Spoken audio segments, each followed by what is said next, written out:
Today there is important news from the Sumy direction. Here, the Ukrainian tactic of cutting off and starving out Russian positions before eliminating them is paying off with the continued capture of village after village.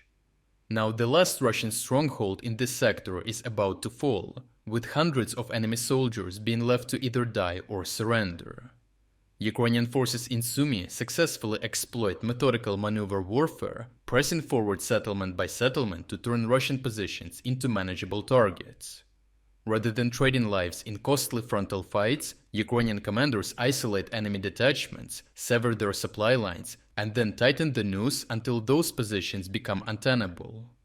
Relentless air and drone strikes have exposed Russian units, leaving many undersupplied and unrotated for several weeks. By bypassing strong points and collapsing salients piece by piece, Ukraine has been able to push north of Kindrativka and even probe back into Kursk while turning both sides of the border into a flexible battlefield. Another push north from Andriivka led to Oleksiivka being cut off on three sides, and the Russians there facing an increasingly dangerous situation. The encirclement is the result of coordinated Ukrainian maneuver, constant fire control and persistent pressure, with Ukrainian units now executing flanking attacks to close lateral routes. At the same time, Ukrainian drone units pummel Russian concentrations and roads in the area with hundreds of strikes. This denies the Russians any possibility of moving freely and degrades all reinforcement efforts. With only a single usable road into Oleksiivka, bringing supplies, evacuating casualties, or rotating troops has become effectively impossible, as anyone attempting the approach is detected and struck long before it reaches the outer edge of the settlement. Russian soldiers on the ground now openly warn that Oleksiivka is heading for the same fate as Kindrativka unless the Russian command abandons the position rather than bury more troops there, as they report that the semi-encirclement is rapidly turning into a slaughter.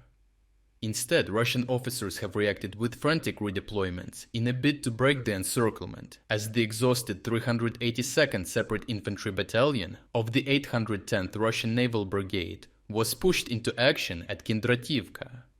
Supposed to mount a counterattack and relieve the pocket at Oleksiivka under normal strength, this formation would field roughly 1,000 soldiers, but under current conditions it only musters close to 500.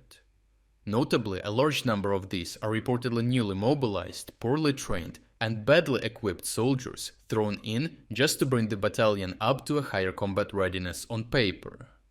Russian sources confirm all combat-effective reserves have been redeployed to Pokrovsk, leaving only second-tier and under-strength units for the task of preventing a full-on collapse.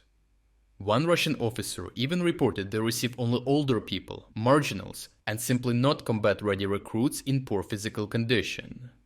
He added that to prevent desertion or the shooting of officers, they are constantly watched by military police and are only issued weapons right before combat missions, with ammunition limited to 2 magazines each.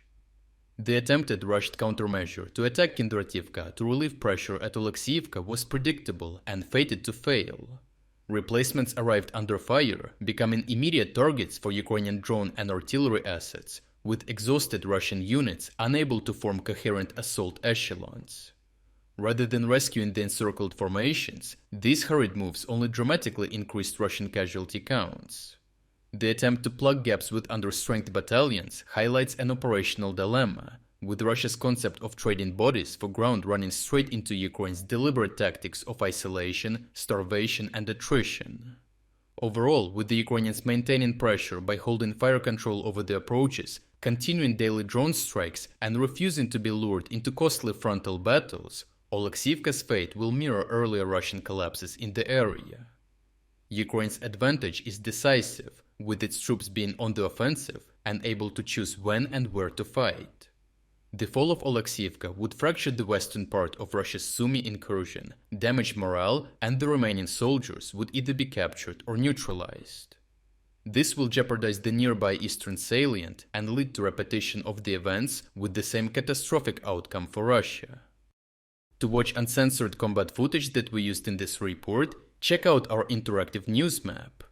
Here we're unrestricted by the YouTube policies and can finally show you the full uncut version of what really happened. But what is even more important, this map will give you access to all our significant events analysis that go far beyond of what we could include in this video. We worked in the background for almost 1 year developing this map. So for everyone who liked the map and wants to support us financially, we are also launching a 50% sale on all subscription plans.